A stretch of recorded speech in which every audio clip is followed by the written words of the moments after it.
Hasil survei Foxpol, Anies Capres paling layak di pemilu 2024. Bahwa itu sengaja diucapkan, bukan sengaja dinaikkan ya, tapi sengaja diucapkan bahwa Anies potensial untuk menang. Dan itu diajukan pada siapa? Tentu pada Pak Jokowi. Jadi orang melihat, atau CSIS bahkan melihat Pak Jokowi apa kalau Anies sudah tinggi itu. Kan kalau Pak Jokowi rasional, dia akan ya udah kalau begitu Anies saja yang saya pilih. Nah kalau itu terjadi tentu akan ada komplain dari Pak Prabowo, karena Pak Prabowo merasa dia yang membantu presiden, kenapa dia nggak dapat restu dari presiden, kenapa pindah ke Anies. Jadi ini ada umpan, atau bukan umpan lah, sesuatu yang disodorkan untuk jadi complicated nanti.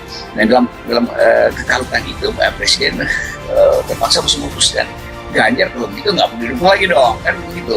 Sebenarnya jauh lebih mudah berdialog dengan Anies Baswedan karena dia punya daya kapasitas intelektual, pendidikan yang adequate, yang cukup, sehingga orang bisa saja berbeda pendapat tapi ruang dialog tetap terbuka. Itu persoalannya. Jadi sebagai contoh misalnya, let's say nanti ada kebijakan-kebijakan Anies yang tidak populis sesungguhnya atau oligarkis, maka kemampuan untuk membuka ruang dialog itulah yang membuat kemudian masyarakat masih berharap bahwa perubahan itu tetap bisa diandalkan dari dalam tanpa harus dengan katakanlah desakan-desakan massa, karena dialog bisa terus-menerus dilakukan. Kira-kira itu ya.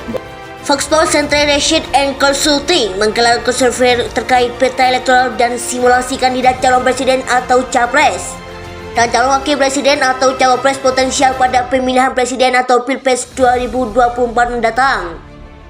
Tujuan dari survei ini ialah untuk mengetahui tingkat popularitas, kedisukaan dan elektabilitas partai politik dan tokoh-tokoh nasional yang berpeluang maju menjadi capres dan cawapres pada pemilu 2024. Ujar Direktur Eksekutif Foxpol Research Center Pangi Syarwi Caniago di Cikini, Jakarta Pusat, Jumat 18 November 2022.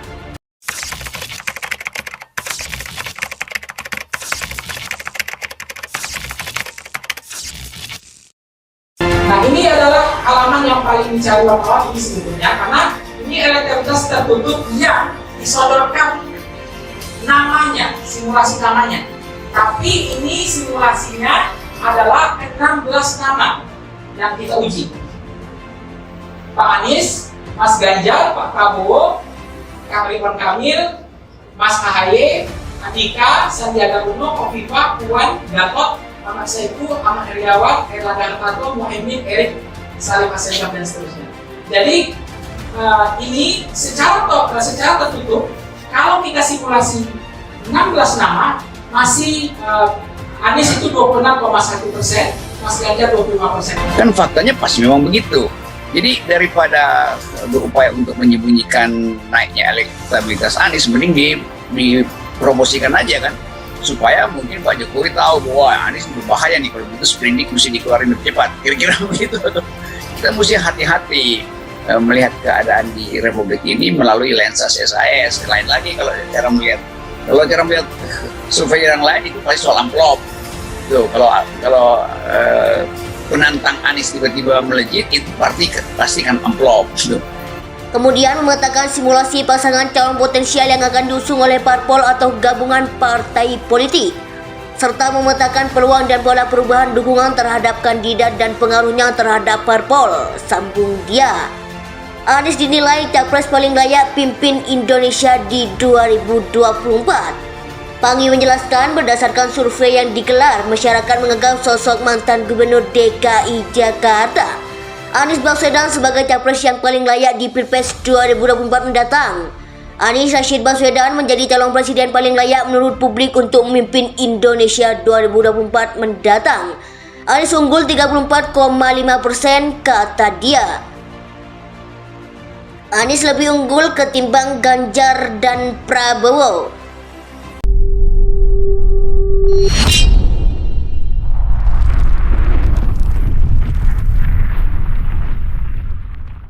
Lagi-lagi nggak ada yang bisa kalahkan Anies Baswedan dalam polling capres pilihan. Anies selalu menang ya. Warta Ekonomi Jakarta, Gubernur DKI Jakarta Anies Baswedan kembali memuncaki posisi teratas sebagai calon presiden capres favorit warganet dalam polling yang dibuat oleh musisi legendaris. Pak Anies 23,6%, Pak Ganjar itu 22%.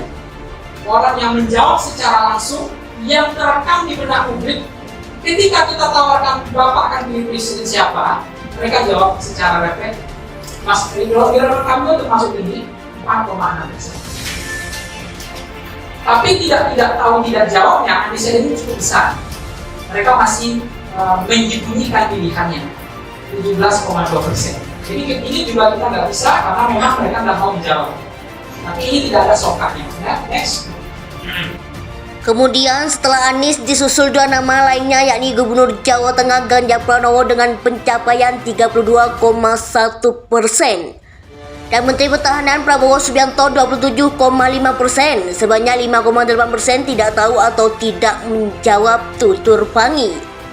Pangi menambahkan ada perbedaan mencolok karakter pemilihan dari tiga nama tersebut. Pemilih Anies dinilai cenderung memilih yang rasional, melihat pimpinan berdasarkan prestasi.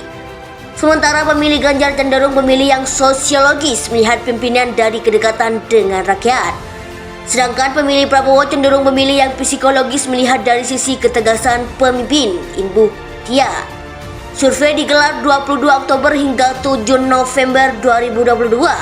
Lebih lanjut, Pangi menegaskan survei itu dilaksanakan pada 22 Oktober hingga 7 November 2022 dengan menggunakan metode multi-stage random sampling melalui dua tahap. Tahap yang pertama menggunakan sistematik random sampling dalam memilih TPS, dan tahap yang kedua menggunakan sistematik random sampling dalam memilih responden dari DPT tutur dia. Kemudian jumlah sampel dalam survei ini adalah 1.220 responden dengan margin of error kurang lebih 2,8%. Sampel survei menjangkau 34 provinsi se-Indonesia secara proporsional dengan populasi sampel yang terdiri dari warga negara Indonesia atau WNI yang telah mempunyai hak pilih, yakni berusia 17 tahun ke atas atau memiliki KTP atau yang sudah menikah. Imbuh dia.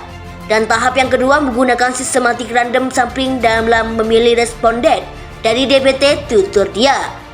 Kemudian jumlah sampel dalam survei ini adalah 1.220 responden dengan margin of error kurang lebih 2,8%. Sampel survei menjangkau 34 provinsi se-Indonesia secara proporsional dengan populasi sampel yang terdiri dari warga negara Indonesia atau WNI yang telah mempunyai hak pilih, yakni berusia 17 tahun ke atas atau memiliki KTP atau yang sudah menikah. Imbuh dia.